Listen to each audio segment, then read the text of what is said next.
Breaking news Iran కు మరొక big shock తగిలింది. ఇరాన్ కు చెందిన 3 నౌకల్ని ఒకేసారి పేల్చేసింది అమెరికా. అయితే ఒక పక్కన చర్చలు జరుగుతున్న సమయంలో కూడా ఇలా నౌకలు పేల్చేయడం కుట్ర అంటూ కూడా ఇరాన్ చెప్పుకొస్తుంది. సో ఇప్పటికే ఒకేసారి 3 నౌకల్ని పేల్చేయడంతో కూడా భారీ నష్టం వాటిల్లిందనే చెప్పాలి.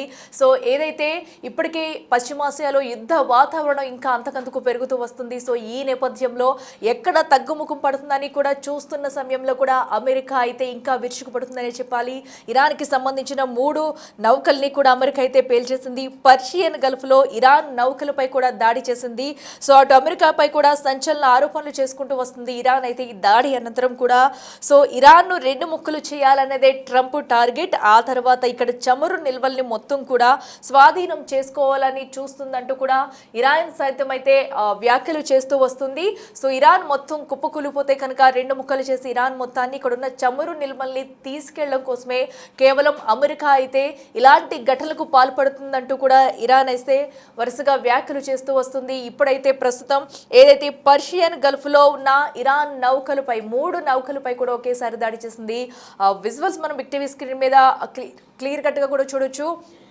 3 నౌకల్ని సైతం ఒకేసారి టార్గెట్ చేసుకుని ఒక్కసారిగా కూడా పేల్చేసిన విజువల్స్ అయితే క్లియర్ కట్గా మనకి కనిపిస్తున్నాయి. సో 3 నౌకల్ని ఒకేసారి పేల్చేసింది. పర్షియన్ గల్ఫ్లో కూడా ఉన్న ఈ 3 నౌకల్ని మీద టార్గెట్ చేసింది అమెరికా అని చెప్పాలి. ఒక పక్కనైతే మేము చర్చలు జరుపుతామంటూ చెప్పుకొస్తున్న వేళ మరో పక్కనైతే ఇలాంటి ఘటనలకు పాల్పడుతూ వస్తుంది అమెరికా అంటూ కూడా ఇరాన్ సైతం కొన్ని వ్యాఖ్యలు చేసుకుంటూ వస్తుంది. ఇక చర్చలు జరుగుతున్న సమయంలోనే ఎందుకు దాడి చేయాలంటూ కూడా క్వశ్చన్ చేస్తుంది. సో ఇదంతా అమెరికా ఇజ్రాయెల్ కుట్ర ప్రకారమే చేస్తున్నారు అంటూ కూడా ఇప్పటికే ఇరాన్ అయితే స్పష్టం చేస్తుంది. తమ దేశ పౌరుల్ని కాపాడుకునేందుకు ఎంతకైనా తెగిస్తామంటూ కూడా ఇరాన్ అయితే స్ట్రాంగ్ వార్నింగ్ ఇస్తుంది. ఒక పక్కన దాడులు జరుగుతున్నా కూడా మేము ఎక్కడా కూడా వెనక్కి తగ్గబోమని అంటూ కూడా స్పష్టం చేస్తూ ఇరాన్ అయితే మరో పక్కన తమ దేశ పౌరులను అయితే కాపాడుకునేందుకు ఎంతవరకైనా తెగిస్తాము, ఎన్ని యుద్ధ నౌకలు పేల్చినా, ఎన్ని బాంబులు వేసినా, ఎన్ని మిసైల్స్ పంపించినా కూడా మేమైతే వాటన్నింటినీ సమర్థవంతంగా ఎదుర్కొంటాము, దేనికి భయపడమంటూ కూడా ఇరాన్ అయితే ఖరాఖండిగా చెప్పుకొస్తుంది. సో అయితే ప్రస్తుతం అయితే పర్షియన్ గల్ఫ్లో ఇరాన్ నౌకలపై 3 నౌకలపై కూడా ఏకదాటిగా అమెరికా అయితే దాడి చేసింది. ఆ విజువల్స్ అయితే మనం క్లియర్ కట్గా చూడొచ్చు. ఒక్కసారిగా అటు లోపల అటు సముద్రంలో ఉన్న 3 నౌకలు కూడా ఒక్కసారిగా పేల్చేయడంతో మొత్తం కూడా పేలిపోయిన విజువల్స్ అయితే మనం చూస్తున్నాము. పెద్ద అగ్నికి ఆహుతైపోయాయి. దీంతో పెద్ద ఎత్తున శబ్దంతో కూడా 3 నౌకలు అయితే పేలిపోయాయి.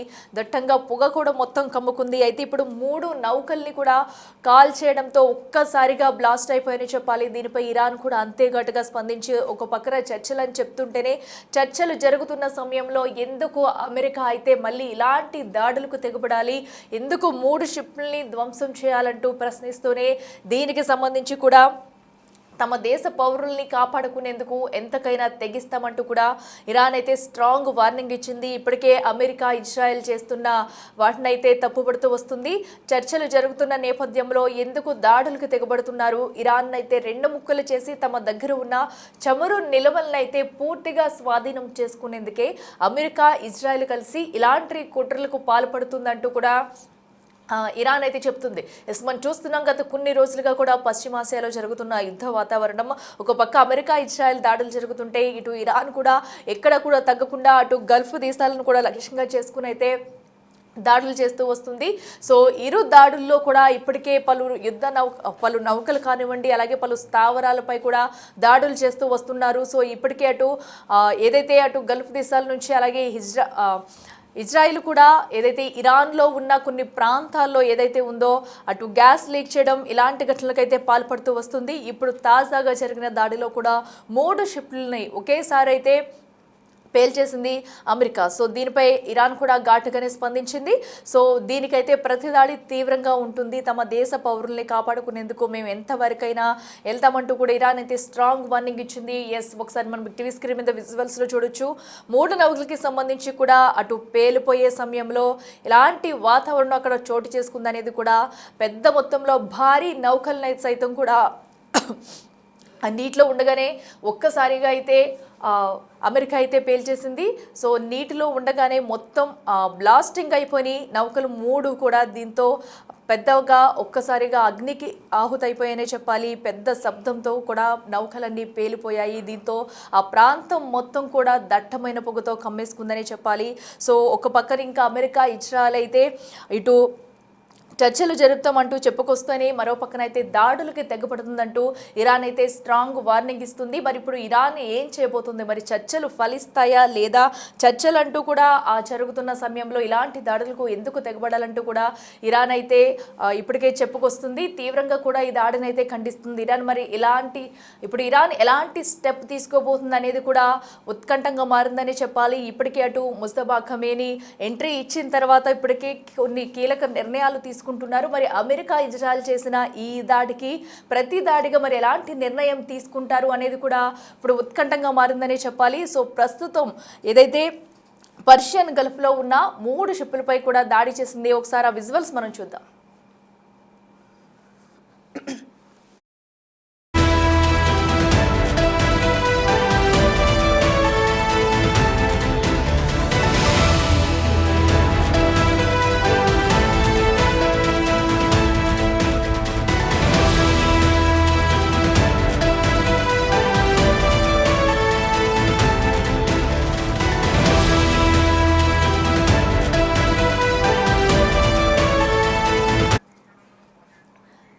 చూస్తున్నాం కదా, ఏదైతే అటు పర్షియన్ గల్ఫ్లో ఉన్న ఇరాన్ షిప్పులపై కూడా 3 షిప్పులపై కూడా ఏకకాలంలో దాడి చేసింది అమెరికా.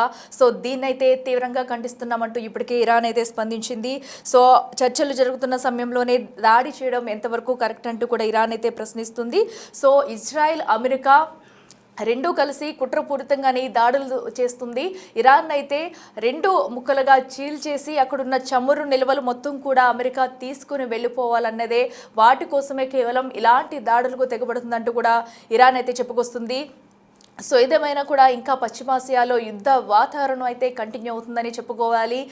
స్థానికంగా ఉన్న స్థావరాలపై కానివ్వండి, లేదంటే నౌకలకి సంబంధించి అటు చమురులకి సంబంధించి కూడా వరుసగా దాడులు కొనసాగిస్తూ వస్తున్నారు.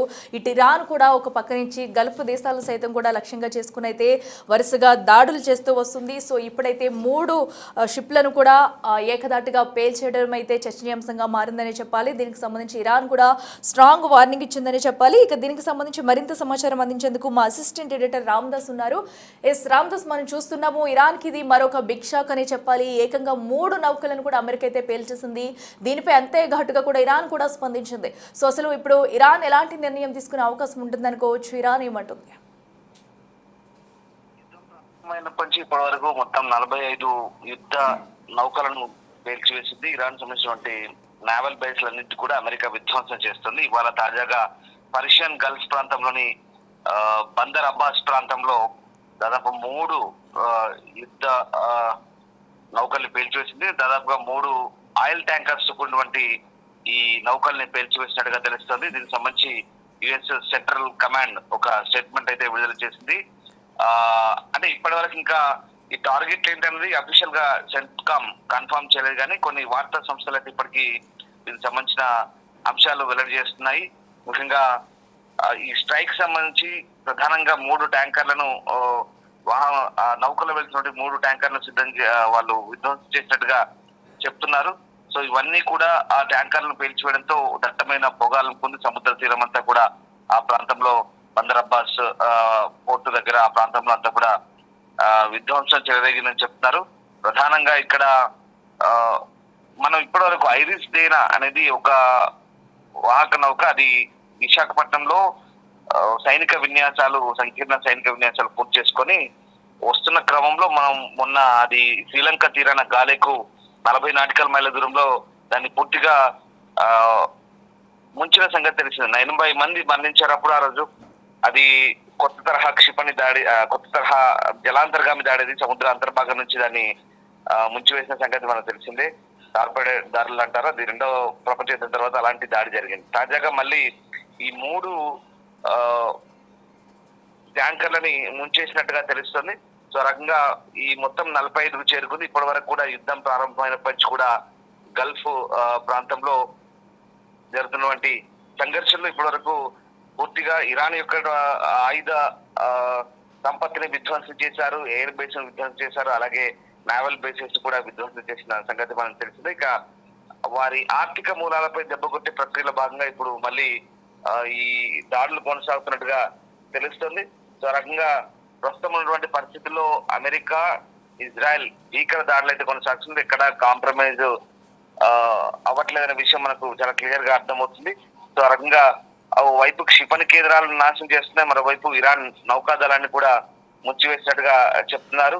సో పూర్తిగా నౌకాదళాన్ని నాశనం చేశామంటూ అమెరికా ప్రకటిస్తోంది. అలాగే క్షిపణికి సంబంధించినటువంటి మౌలిక సదుపాయాలు కూడా ఎక్కువగా విధ్వంసం చేశామంటూ ట్రంప్ చెప్తున్న పరిస్థితి కనబడుతోంది.